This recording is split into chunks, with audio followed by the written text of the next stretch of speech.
Hello students, अस्सलाम वालेकुम। उम्मीद है आप सब खैरियत से होंगे।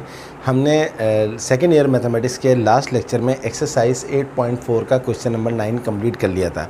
आज हम क्वेश्चन नंबर 10 करने के लिए जा रहे हैं। देखते हैं क्वेश्चन नंबर 10 में हमसे क्या पूछा जा रहा है। A point move so that its distance from x axis is equal to the length of the tangent drawn from it to the circle x square plus y square plus 6x minus 8y is equals to 19. Show that it traces out a parabola. देखें, एक word होता है mathematics के अंदर locus. Locus का जब word सामने आ जाए तो आप समझ जाएं इसका मतलब है मूविंग पॉइंट, यानी कि ऐसा पॉइंट जो मूव कर रहा है, जो रुका हुआ नहीं है। आम अल्फाज में बता रहा हूँ, वरना इसकी डिटेल तो बहुत ज़्यादा है। अब वो कहता है एक पॉइंट है, वो मूव कर रहा है, वो इस तरह मूव कर रहा है कि उसका डिस्टेंस एक्स एक्सिस से और इस सर्किल के ऊपर एक टेंजेंट ड्रॉ किया गया, उस टेंजेंट की लेंथ और उस टेंजेंट की लेंथ और उस पॉइंट का डिस्टेंस एक्स एक्सिस से क्या है, बराबर है। और वो कहता है कि जब उस टेंजेंट की लेंथ और उस पॉइंट का डिस्टेंस एक्स एक्सिस के बराबर आ जाएगा तो वो चीज़ पैराबोला बन जाएगी। वो मूविंग पॉइंट क्या बन जाएगा, पैराबोला बन जाएगा। दोबारा देखते हैं। अ point move so that is distance from x axis. एक पॉइंट मूव करता है इस तरह कि उसका डिस्टेंस एक्स एक्सिस से क्या हो जाए, is equal to the length of the tangent, और वो जो डिस्टेंस है वो बराबर आ जाए किसके, लेंथ ऑफ द टेंजेंट के। कौन से लेंथ ऑफ द टेंजेंट के, जो इस सर्किल पे ड्रॉ किया गया है। तो जैसे ही वो इसके इक्वल आएगा तो तुमने साबित करना है कि वो चीज़ पैराबोला बन जाएगी। आई होप यू अंडरस्टैंड कि क्वेश्चन में क्या पूछा गया है।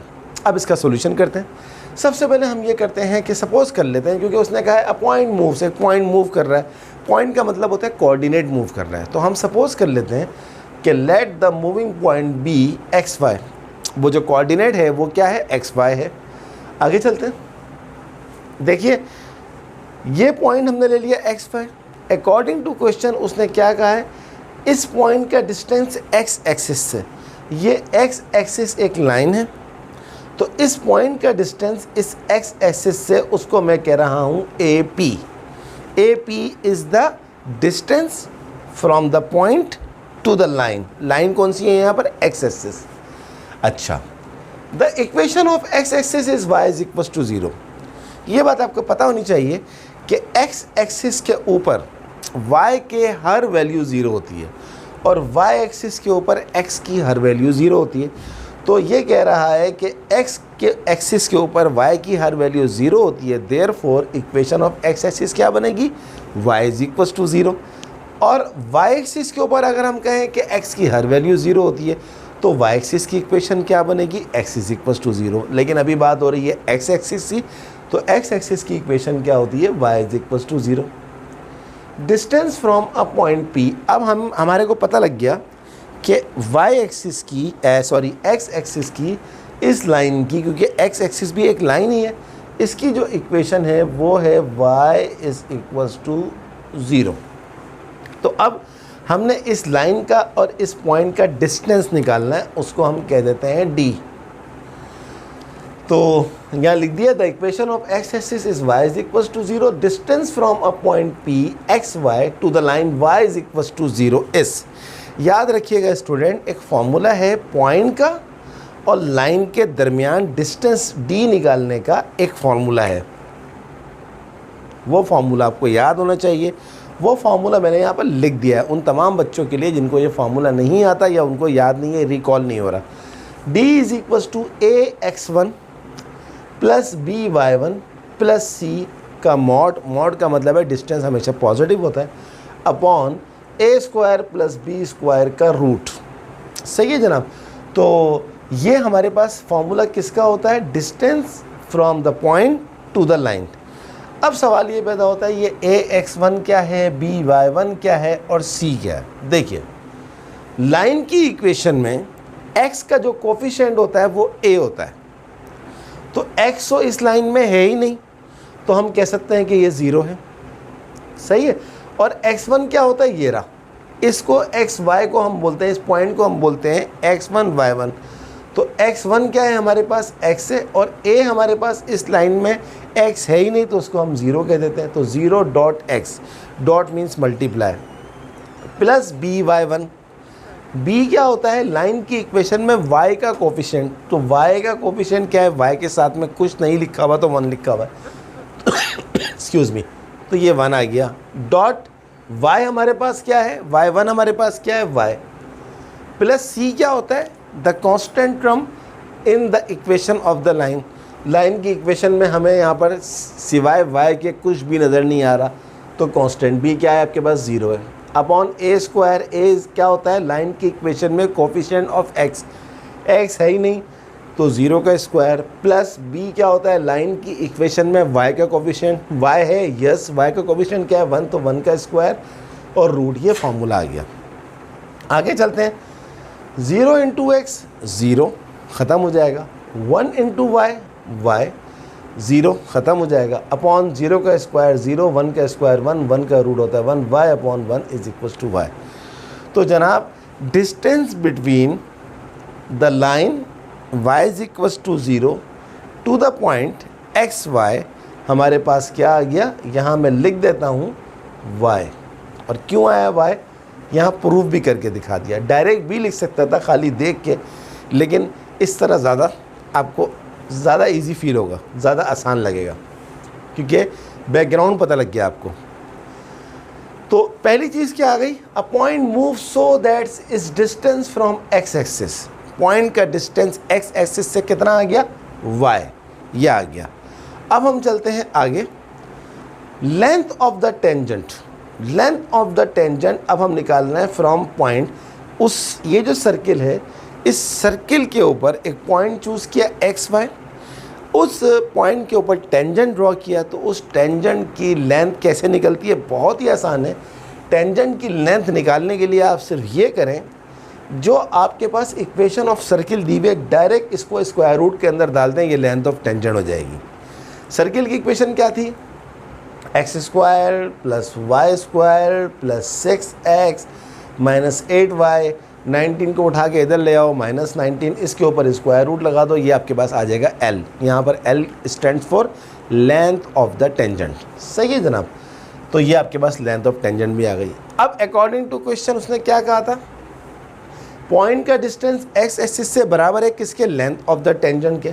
तो according to tangent, length of the tangent क्या, according to question length of the tangent क्या है, x square plus y square plus 6x minus 8y minus 19 का root is equals to, distance हमने क्या निकाला था, एक्स एक्सिस से y, ये y लगा दिया। हम जानते हैं कि स्क्वायर रूट अगर ख़त्म करना हो तो दोनों तरफ स्क्वायर लगा दें, तो जब स्क्वायर यहाँ लगेगा तो स्क्वायर रूट ख़त्म हो जाएगा और y का स्क्वायर हो जाएगा y स्क्वायर। अब आप गौर से देखें, ये वाला y स्क्वायर ये वाला y स्क्वायर से कट रहा है, ये एक्स स्क्वायर प्लस 6x, इस माइनस 8y को वहाँ शिफ्ट कर दें प्लस 8y हो जाएगा, इस माइनस 19 को वहाँ शिफ्ट कर दें प्लस 19 हो जाएगा। अब ये एक्स स्क्वायर प्लस 6x, इसको मैं बंद करूँगा a प्लस बी के होल स्क्वायर के फॉर्मूले में, तो कंप्लीटिंग स्क्वायर मेथड यहाँ यूज़ करेंगे। एक्स का square x square plus 2ab होता है, 2 इंटू ए एक्स है, और 6 लाने के लिए 3 से मल्टीप्लाई करना पड़ेगा, तो ये हो गया a square plus 2ab plus b square. अब इस साइड पे आ जाए, 8y ऐसे लिखा हुआ है, 19 ऐसे लिखा हुआ है, तो आप गौर से देखें, x का स्क्वायर एक्स स्क्वायर मौजूद है, 2 3 6x यहाँ मौजूद है, 3 का स्क्वायर 9 यहाँ मौजूद नहीं है, तो इसलिए हमने 3 स्क्वायर अपनी तरफ से ऐड किया है फॉर्मूले में बंद करने के लिए, तो राइट साइड के ऊपर भी 3 का स्क्वायर ऐड करेंगे फॉर्मूले में बंद करने के लिए। अब आगे चलें, ये पूरी की पूरी चीज़ क्या बन जाएगी, a square plus 2ab plus b square होता है a प्लस बी का होल स्क्वायर। यहाँ क्या बचा, 8y प्लस 19 और 3 का स्क्वायर क्या होता है, 9। और आगे चलते हैं, x प्लस 3 का स्क्वायर हमारे पास क्या होता है, x प्लस 3 का square is equal to 8y, 19 और 9 कितना होता है, 28। और आगे चलते हैं, x प्लस 3 का whole square is equal to, इन दोनों में से मैं 8 बाहर निकाल लूँ, तो मैंने लास्ट लेक्चर में बताया था क्योंकि जब तक x और y सेपरेट नहीं होंगे पैराबोला की इक्वेशन नहीं बनेगी। तो जब 8 इसमें से बाहर आ जाएगा, यहाँ बचेगा y और यहाँ आ जाएगा 28/8। और आगे चलते हैं। अब देखें ये x + 3 का होल स्क्वायर लिखा हुआ है। अगर हम इसको इस तरह लिखें x - 3 का होल स्क्वायर, तो माइनस माइनस प्लस कोई फ़र्क नहीं पड़ा, इज इक्वल्स टू, अब देखिए इसको काट रहे हैं हम, 4 7 ज़ा 28 और 4 2 ज़ा 8। तो हमारे पास क्या है, ये आ गया y + 7/2 और इस 8 को मैं लिख रहा हूँ 4 × 2 4 × 2 8 होता है। क्यों लिखा है? पैराबोला की इक्वेशन बनाने के लिए। एक दफ़ा फिर बता दूंगा अभी मैं आपको। और आगे चलते हैं, थोड़ा सा रब हो ये। तो x - 3 का whole square is equals to 4 × 2, इधर भी यही काम किया है, -7/2, माइनस माइनस प्लस दोबारा आ जाएगा।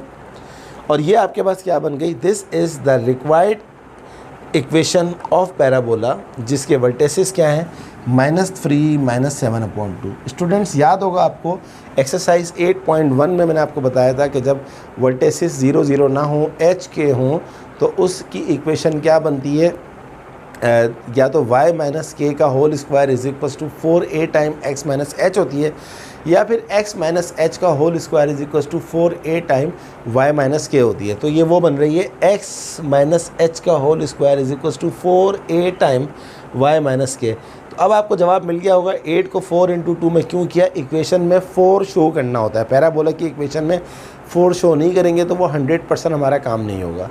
तो ये था हमारा आज का लेक्चर, जिसमें हमने क्वेश्चन नंबर 10 को कंप्लीट कर लिया है। अगले लेक्चर में हम कुछ और क्वेश्चंस करेंगे। अब हमारी स्पीड थोड़ी सी बढ़ती जा रही है, क्योंकि देखें एक्सरसाइज में 30 क्वेश्चंस हैं और सारे ही क्वेश्चंस आपने देखा होगा बड़े बड़े हैं। ये question as compare to previous question कुछ थोड़ा सा छोटा था। तो हम कोशिश करेंगे कि अगले लेक्चर में एक और सवाल कंप्लीट कर लें, ताकि एज़ सुन एज़ पॉसिबल ये एक्सरसाइज कंप्लीट हो जाए, क्योंकि सबसे ज़्यादा इंपॉर्टेंट एक्सरसाइज है चैप्टर नंबर 8 की। तो अगर आपको इस क्वेश्चन में कहीं पर कोई प्रॉब्लम आए, कोई चीज़ समझ में ना आए, तो कमेंट बॉक्स में बताइएगा, मैं आपकी ज़रूर हेल्प करूँगा।